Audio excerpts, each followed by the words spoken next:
안녕하세요. 장다르케입니다.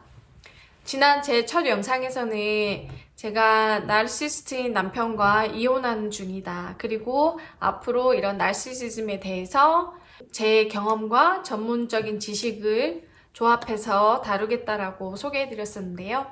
오늘은 그 첫 번째 시간으로 내가 나르시스트와 데이트하고 있다는 신호에 대해서 다뤄볼 거예요. 참고로 저는 미국의 정신과 의사이자 유튜버이자 그리고 나르시스트들을 아니면 그 피해자들을 전문적으로 상담해온 정신과 의사인 닥터 라마니의 유튜브를 참고하고 있습니다. 여러분들 중에서 분명히 이런 경험 하신 적 있으실 거예요. 데이트 상대가 초반에는 흔히 말해 간과 쓸개를 다 빼줄 것처럼 잘해주다가 시간이 흐르면서 점점 시들어지고 점점 이렇게 본성이 나온다고 해야 되죠. 나한테 무례하게 굴기 시작하고 좀 화도 더 내는 것 같고 하는 경험을 하는 느낌을 받으신 적이 있으실 거예요. 심지어는 처음엔 너무 잘하다가 나중에 시간이 흐를수록 언어폭력이나 물리적인 폭력을 행사하는 경우, 그런 피해를 당한 경우도 있으실 겁니다. 저와 남편은 2011년도에 아웃도어 콘서트에서 만났어요. 뉴욕에서 만났고요. 처음부터 너무 적극적이었고 사랑 표현을 서슴지 않았어요. 제가 하는 모든 말에 막 웃어주고 적극적으로 대답해주고 잘 듣는 것은 물론이고요. 그 후로 데이트를 할수록 점점 자신감 있는 모습 그리고 심지어 유머 감각까지 갖추고 있었고요. 그런 모습에 매료되어 가는 걸 느낄 수 있었고 어느 순간 사랑에 빠져 있었습니다. 그러다가 이제 그날이 왔습니다. 2달 정도 됐을까요? 데이트한 지. 너무 한적한 강가에서 카약을 타면서 정말 좋은 시간을 보내고 있었어요. 맥주 한 잔씩 하면서 도란도란 얘기도 나누고 날씨도 너무 좋아서 그 따스한 햇빛을 받고 있었는데 어느 순간 저한테 질문을 할 게 있다는 거예요. 그래서 그래 뭐 얼마든지 해라 했더니 싫으면 노 하라는 거예요. 그래서 무슨 질문을 하려고 하지? 이상한데 싸한데 했죠. 그러더니 갑자기 자기가 다른 여자친구를 가져도 되냐는 거예요. 그래서 내가 잘못 들었나? 무슨 개소리지? 하는 마음에 잠깐 나도 만나면서 다른 여자친구도 만나고 싶다는 거지? 그랬더니 그렇다는 거예요. 그래서 제가 뒤도 안 돌아보고 헤어졌습니다. 이런 그지 같은 경우가 다 있나 라고 생각하면서 그렇게 미련 없이 헤어지고 한 2달쯤 지났을까요? 연락이 오더라고요. 뜬금없이 뭐 잠깐 얼굴 보자고. 제가 뭘 다시 보냐, 상처받고 싶지 않다 그랬더니 뭐 상처 줄 일 없고 그냥 안부차 만나는 거고 그냥 할 말도 있고 그래서 보재요. 그래서 만났죠. 그랬더니 이제 좀 이런저런 얘기를 하다 보니까 이제 본격적으로 하고 싶은 말을 하는데 일단 싹싹 빌면서 잘못했다고 하면서 3가지 약속을 하겠다는 거예요. 그 약속을 할 테니 다시 만나달라고 하더라고요. 뭐 첫 번째로는 그런 무례한 질문을 하지 않겠다. 2번째는 너한테 커미트먼트 하겠다. 이제 즉 너를 여자친구로 삼고 너만 만나겠다는 약속을 하는 거죠. 그리고 3번째 약속은 솔직히 기억이 나지 않아요. 근데 그때 그 약속에 넘어간 게 제 가장 첫 번째 큰 실수였죠. 지금 생각해보면 진정한 약속이라기보다는 저를 다시 만나기 위해서 뭔가 제가 듣고 싶은 말을 던져야 했고 그걸 너무도 잘하는 사람이었고 그리고 그래서 자기가 지킬 수 없는 그다지 지키고 싶지 않은 약속들을 저한테 했던 거였죠. 이는 아주 강력한 나르시즘의 신호였습니다. 하지만 문제는 제가 그 당시에 이런 나르시시즘이라는 단어 개념조차 몰랐었어요. 그리고 그 사람이 변할 거라는 확신을 너무 줬기 때문에 그 기대에 다시 한번 기회를 주기로 했습니다. 이처럼 그 사람이 나아질 거라는, 그리고 우리 관계가 예전처럼 돌아갈 수 있을 거라는 기대는 이런 나르시스틱한 관계를 지속하게 하는데 한 몫을 하기도 합니다. 나르시스트에 대해서 간단히 얘기하자면 공감 능력이 떨어지는 사람들입니다. 이렇게 나르시스트들은 스스로에게 많은 자격을 부여합니다. 즉, 자기 자신만이 특별한 대우를 받기를 기대하죠. 되게 거창하고 공상가이면서 그런 사람들 있죠. 나는 막 이런 걸 해낼 수 있어. 나는 이런 아이디어가 있어. 그리고 자기 자신에 대한 되게 큰 믿음이 있어요. 근데 막상 해내지는 못하죠. 그리고 자기가 생각할 때 자기가 너무 멋있다고 생각하기 때문에 그만큼 멋있고 되게 성공하고 뭔가 이룬 게 많은 사람들과, 그런 사람들과만 어울리려고 합니다. 그리고 그들은 이렇게 겉으로 드러나는 모습을 너무 중시하는데요. 또한 자기의 감정을 잘 조절하지 못해요. 뭔가 자기 마음대로 안 되면 갑자기 극도로 분노하는 것을 볼 수 있습니다.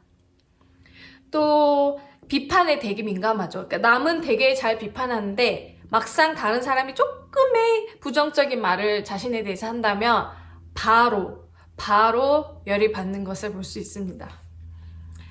만약에 이렇게 나르시스트 본인들이 스스로 나는 이런 나르시스틱한 자기애성 인격장애적인 특성이 조금이 있다는 것을 인정하면 과연 그들은 바뀔 수 있을까요? 제가 이렇게 그런 질문을 많이 받거든요. 블로그를 통해서. 제 남편이, 제 남자친구가, 제 부인이, 제 여자친구가 바뀔 수 있을까요? 하지만 전문가들은 말합니다. 극히, 거의 없을 정도로 극히 드물다고요. 왜냐하면 나르시스트들이 바뀌려면 엄청난 노력이 필요하기 때문이에요.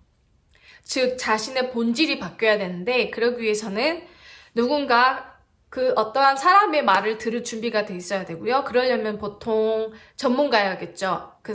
웬만한 사람의 말은 듣지 않으니까, 심지어 뭐 부모의 말도 잘 듣지 않거든요.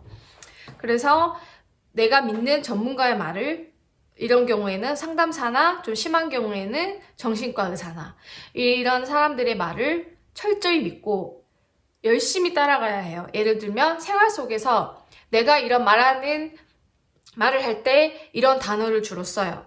되게 못된 단어. 사람들이 듣기 싫어하는 말을 쓴다고 하면 그런 말을 안 쓰도록 그때그때 자기 머릿속에 주입하면서 노력을 해야 돼요. 근데 그게 그 단어 하나가 아니라 생활 속에서 너무 많은 못된 단어, 못된 행동, 자기 정당화, 그런 것들을 하기 때문에 남을 무시하고 그런 거를 할 때마다 자기 자신을 채찍질하면서 고쳐야 되는데 웬만한 사람들은 하기 힘들죠. 더더욱이 나르시스트들은 더 하기 힘들 겁니다. 즉 그들의 코어, 이 본질이 바뀌어야 하는데 이런 변화는 평생 나르시스트로 살아온 그들에게는 너무너무도 힘든 일입니다. 여기서 한 가지 짚고 넘어갈 게 있는데요.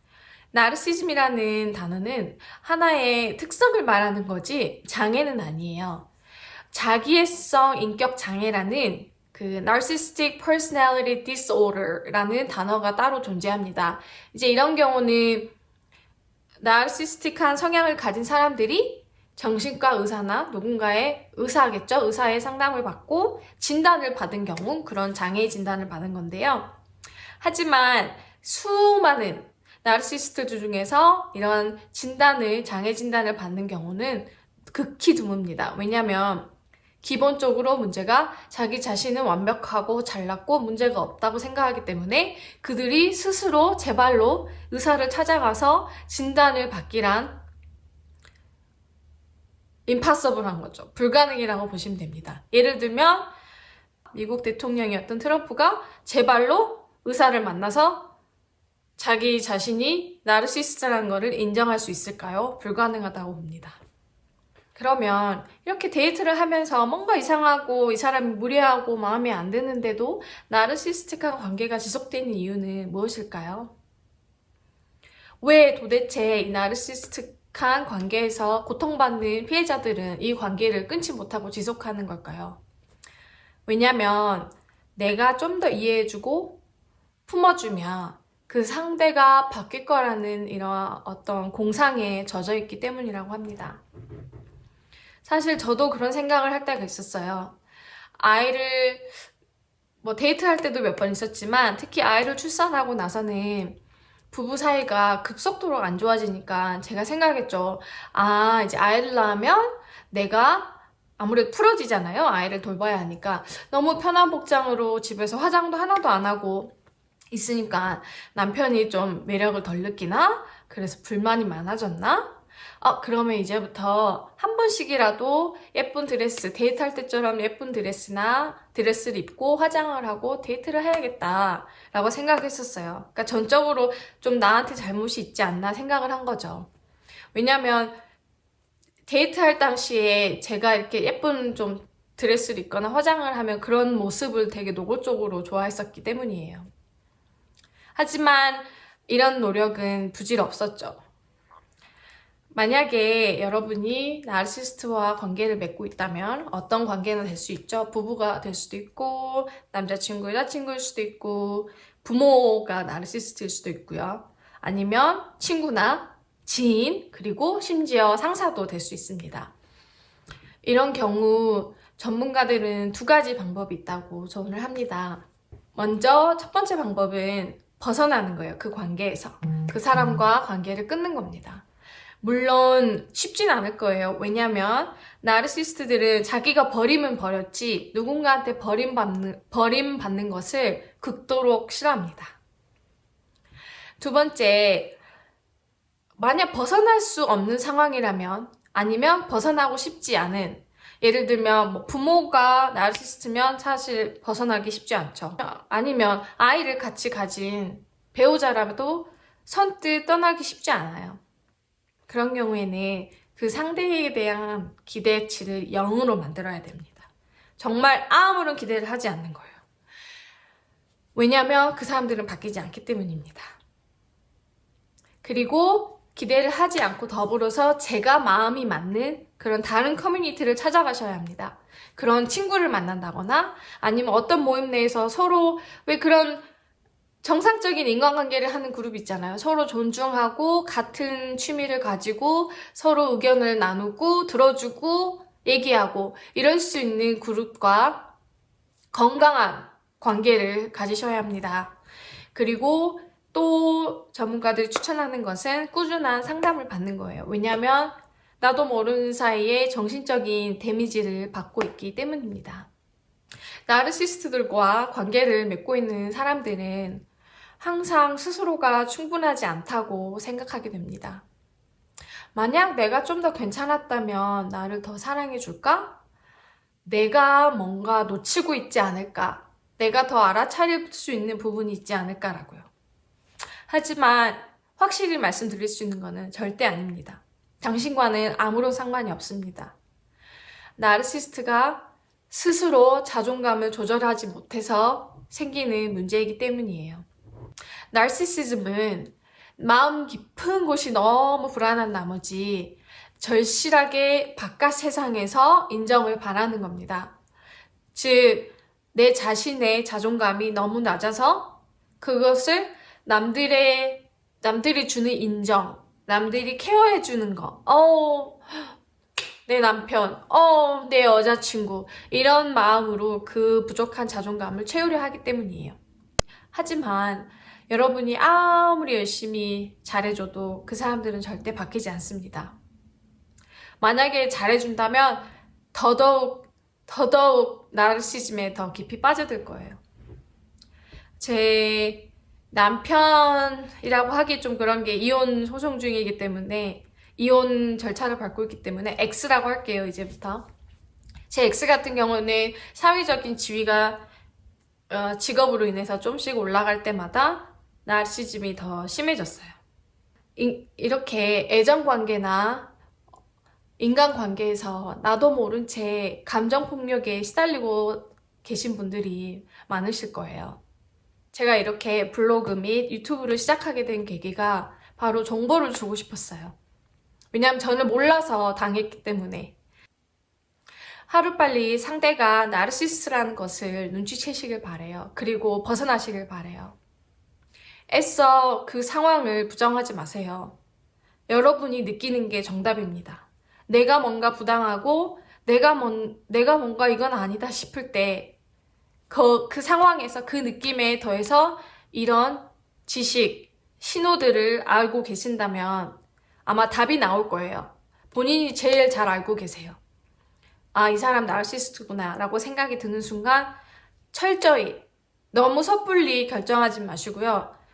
철저히 판단해 보세요. 감정이 있기 때문에 힘드시겠지만 그래도 최대한 객관적으로 분석해 보시고 나르시스트라는 결론이 있으면 최대한 거리를 두시기 바랍니다.